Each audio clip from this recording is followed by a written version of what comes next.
Hey, it's your man Bonte 34 Successful Convicts, and guess what happened? Two of my favorite successful convicts got together for a podcast, and I can't wait to tell you all about it. But first things first.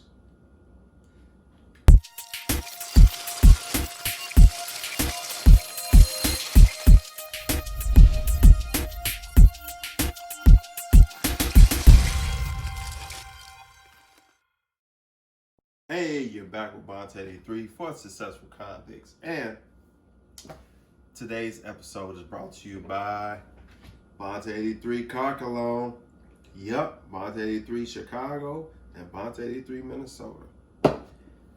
$5. $5. And, of course, $3.90 shipping and handling. CashApp information below. Hit me up, get you a bottle, have your car smelling fresh. And, of course, if you want one of these Successful Convict t-shirts, $24.99. Cash out me. In the notes, you gotta make sure you put your info. Don't just cash out me. What? You can just cash out me. I accept the donations and I appreciate it. But I can't send you your merchandise if I don't know where to send it to. But anyway, back to the subject at hand. Two of my favorite, most successful convicts. And before I get into it, I want to kind of like do it like I'm bringing them on stage. But these two successful convicts are almost like the epitome of a successful convict because they were at the top of their game, got the rug snatched from under them. You ever been, just imagine, you ever seen that tablecloth trick where they take the tablecloth and they snatch it, but everything stay on the table? Well, just imagine you having a rug beneath your feet and they snatch it, but it catch your feet and you fall down, hurt your back, hurt your leg, excuse me, and you can't get up. Well, that's what happened to these two gentlemen. And the bounce back was incredible for both of them. The bounce back was incredible. And you've heard these stories. I'm talking about none other than Mike Tyson and Boosie Badazz. Yep. AKA Torrance Hatch. And Mike Tyson is Mike Tyson. But they sat down. It was Mike Tyson's Hot Boxing with Mike Tyson. His podcast, and he had Boosie Badazz on there. Now, let me tell you something first of all. It's a lot buzzing going around talking about how Mike was talking to Boosie and how he disrespected Boosie. That was the whole subject of this topic that I wanted to address because I watched the interview and I watched it a couple of times because first I watched it because like I said, those are two of my favorite successful convicts because, you know, they was here, got took down here, and now they up there. You know what I mean?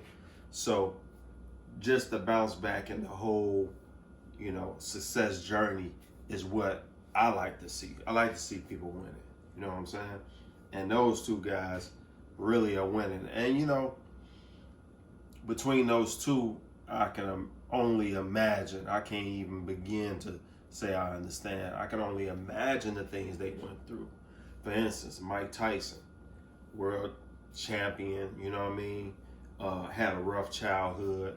Then his mentor dies.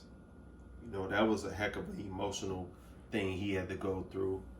Then, you know, he got with somebody who he trusted, only to find out that they was doing wrong. Went through that.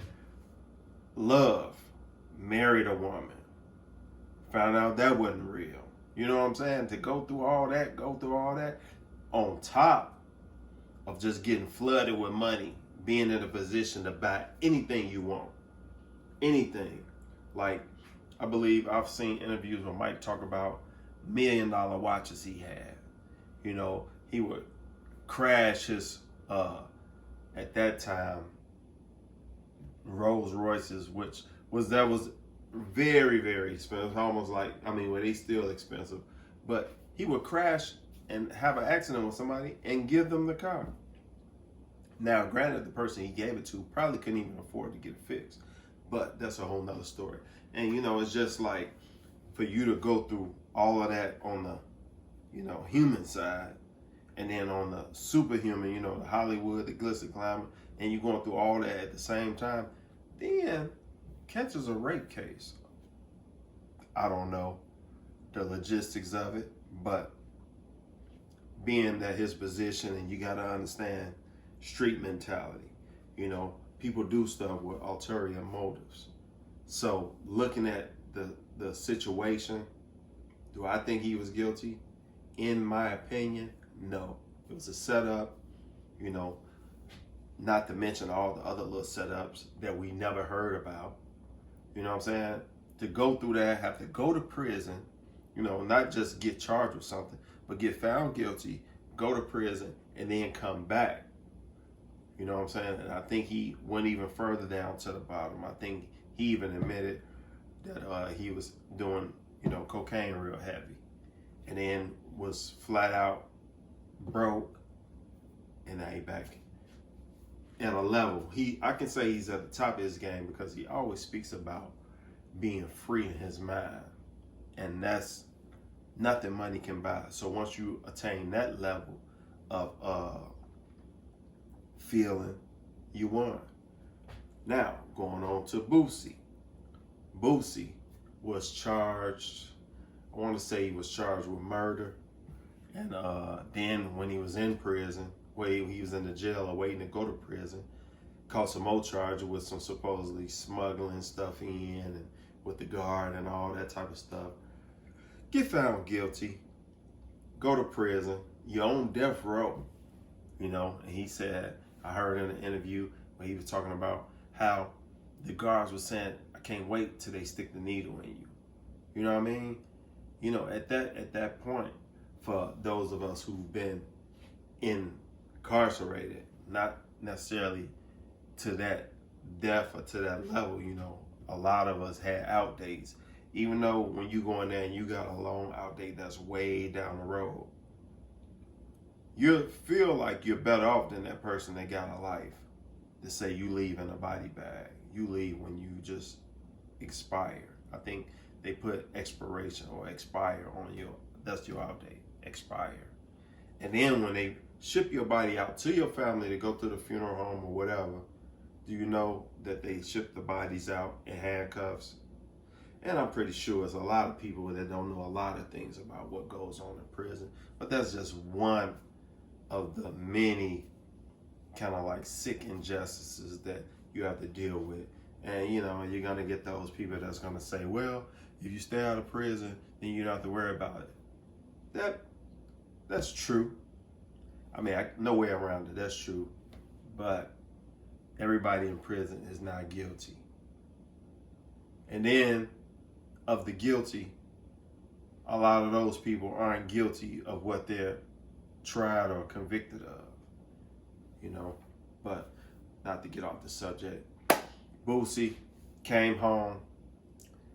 He beat the case. Hey, gotta praise him for that. I mean, not praise him, but give praise for that.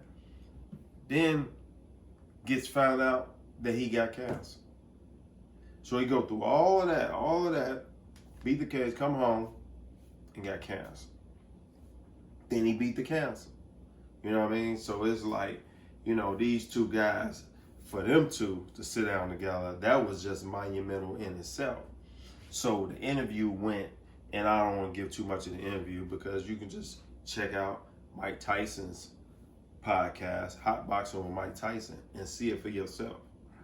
But it's a lot of buzz because we know how the internet is. They take bits and pieces. If somebody say, man, hecky no. Oh, he said hecky no. But they won't give you the whole conversation of what he said. They'll just play and keep replaying when he said, oh, hecky no. You know what I'm saying? And it's like they did the same thing with my two of my, because I got a lot of favorite successful convicts. But they did it with them, and I kind of like took offense to it. I wasn't going to say nothing, but I said, you know what? I got to say something to them. And I hope some of the people that did it are watching because it was kind of bogus. You made that until like Mike Tyson was like belittling Boosie, you know, saying stuff. And if you watch the interview, like I said, I don't want to give up too much, but Mike Tyson even said, man, look, I'm just like you. You know, it was more like a big homie talking to a little homie, an OG talking to a young G. You know what I mean? A big brother talking to a little brother who been down that road. You know, and just sometimes we need, or if we in that position, we need to give another person a perspective.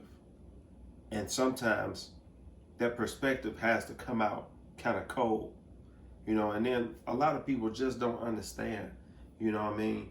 The two, it was a mutual respect. It wasn't no, you know, even like, you know, they got videos on there where they take different stuff Mike Tyson said and they put it, you know, and they show, you know, they put the clips together to make it look like it's just a bogus interview, but it's not. Shouts out to Mike Tyson and Boosie Badazz for the interview. You know, I was very enlightened on it, you know, from both of them's perspective. You know, when Mike Tyson speak, you know, you got to think about all he went through. And for him to come out of it, you got to gain wisdom from that. You know, man, it's just like going through the prison system. You know, whether you go through it fully, by, you know, going through it and fighting your case and not winning and doing your time and coming home, or going through it, fighting, and then finding a loophole, beating your case and coming out home, you still come out with a whole nother perspective on life, because life can be taken for granted. And it usually is taken for granted by a lot of people, not just people that's in prison, but people that's not in prison. Because a lot of times we don't even, you know, think about what we blessed with. You know, we don't think about that, hey, I woke up this morning, man, that's a great start. It's gonna be a great day. But instead we think about what happened yesterday. Oh man, I gotta get my car fixed. I gotta go do this. You know, like I catch myself sometimes, man, it's cold in here. But really what I should be dwelling on is the fact that I got a house to even call my own. I even got a place to stay. You know, some people are out homeless. You know what I mean? Like the homeless situation is getting so out of hand, you know, even in Minnesota. Like I've been to LA and I've seen all on the Hollywood Walk. If you've never been there, where you see the stars. I know a lot of people, most people have seen the stars on the ground, where everybody get their name on a star. It's homeless people laying on the stars. You know, some stars you can't even take pictures of because it's a homeless person that's asleep. You know, and for you or me or anybody to sit there and take their situation so far for granted that they crying and moaning about the temperature, they crying and moaning about the paint. Oh, you know, these cabinets, they ugly and stuff like that. Man, think about it, you know, and it's something that we got to get into a habit of doing. And being incarcerated and coming home is so much to be thankful for, because in there, it's a whole nother world. You're not in control of nothing. You are, but you ain't. You know what I mean? It's like, of course, you know, you got your prison politics where this person is in charge or this group of people is in charge of this, that, or the other. But in real, you ain't in charge of nothing. That's not yours. You know what I mean? It's not your cell. It's not your TV. You know what I mean? You bought whatever you bought off a commissary, but it's jailhouse stuff. You know what I mean? It's not the top notch and stuff like that. And it's so easy to let your mind just roll with the punches and get caught up, which is the point of my video, because people was, you know, making comments saying, oh, you see how he talked to Boosie, and, you know, people taking clips and, like I said, doing that manipulation where it makes it look like, you know, Mike Tyson is just on some bogus stuff, but they don't show the parts when he was talking about, you know, hey man, I'm just like you. I ain't trying to belittle you or nothing like that. But he was just giving them another way to think about it. Let me give y'all a story. I had this guy. Now, when I first went to prison, where I come from, calling another man a B is fighting words. So I had this guy, a little older than me. Me and him took, you know what I'm saying, cool. And you know, one day he called me that. And I'm like, you know, like, man, you know, wow, you know, because, you know, in prison, you never know when somebody might try you. It could be because they was plotting all along. It could be because they got things that they going on, you know, talking on the phone and, you know, the family, somebody's sick, or they just irritated because they not there, they ain't here, you know. It could be a multitude of reasons. So, you know, being that as it may, you always on the lookout for it. It's like you can't never let your guards down in there, because some people feed off that. Some people are straight vultures and they looking for that.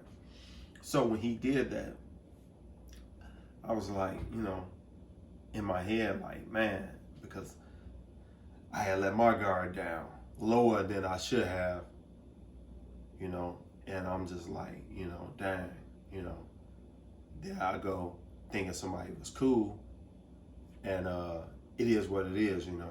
Nobody's really cool, because if you don't know them before you go in, it's another world. People react different. But then he seen my reaction and he kind of laughed, and he was like, "What you gonna do about it, you little B?" And I was, you know, like still stunned from the first time. So now I'm thinking like, so he say, "Look, man, you got to get out of that. You know, as long as a person don't put their hands on you," he was like, "Man, we be so tough on the street, but for what? You gonna hurt somebody because they called you something? Because think about it, when somebody calls you something, if you react and you accept what they called you, then it ain't so much on them, it's kind of like on you, because you accepting that." Give you another example. They just showed this Asian guy. You know, he used the N-word to this brother that was filming. He was finna make a video. So the brother said, "Yeah, I am the N, I'm here." To me, that was mistake number one. He gave that man all the power in that word by accepting what he called him. But long story short, what my guy did was deprogram that thinking that I had to think that anytime I heard that word and it was said toward me, it was time to fight. You know, no matter who said it, those was fighting words. And I started thinking like, you know what? You're right. You're right. And you know, it goes along with the N word and all that.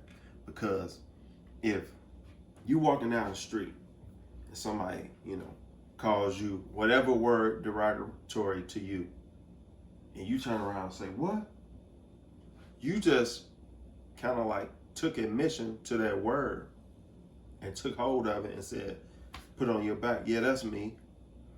But my way of thinking of it, after going through that little breaking cycle that my homie did for me, which I thank him for. I thanked him for it. I said, "You know what? I appreciate you giving me another way to look at stuff, man, because now that I think about it, you know, because as a time went on, you know, it's a new generation. Guys call each other that now. That's like the norm. That's cool." Which, you know, my generation, it still ain't cool. You know, you just don't do it.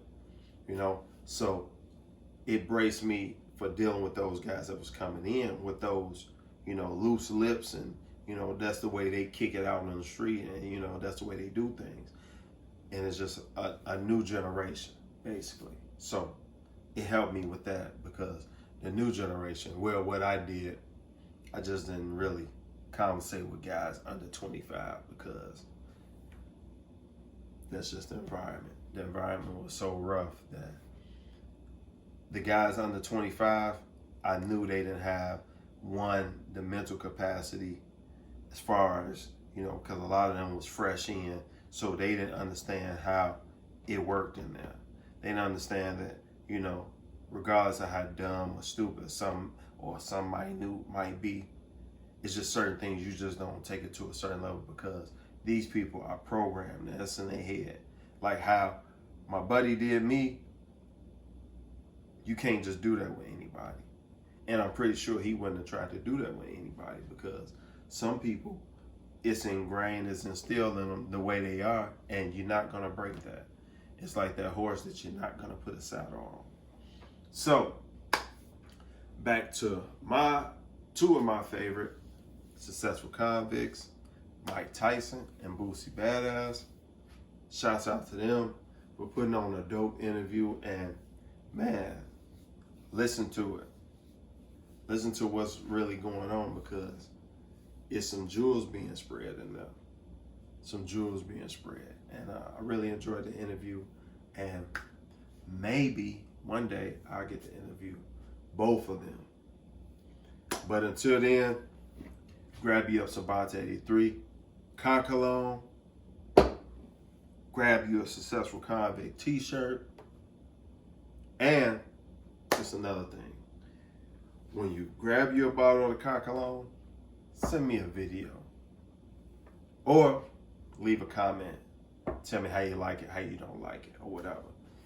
But if you get a t-shirt, hit me up on Instagram, hit me up on the Facebook page, hit me up on the website, hit me up on, you can't really leave video comments on YouTube. But hit me up, send me a picture with you with the t-shirt on, and I'll put it in the next video. Also, almost forgot, I do got a podcast. Just something small, and it's called STFU, which, you know, if you into the texting, you know what STFU stand for. But it's called STFU and Hustle. Wanted to take it a little bit away from the successful convicts, but how do you become successful? By hustling. Check it out. It's on all platforms. It's on a platform called Anchor. It's on Apple Podcasts. It's on a platform near you. Check it out. Spotify, all that. All right. Get on up out of here because I'm about to.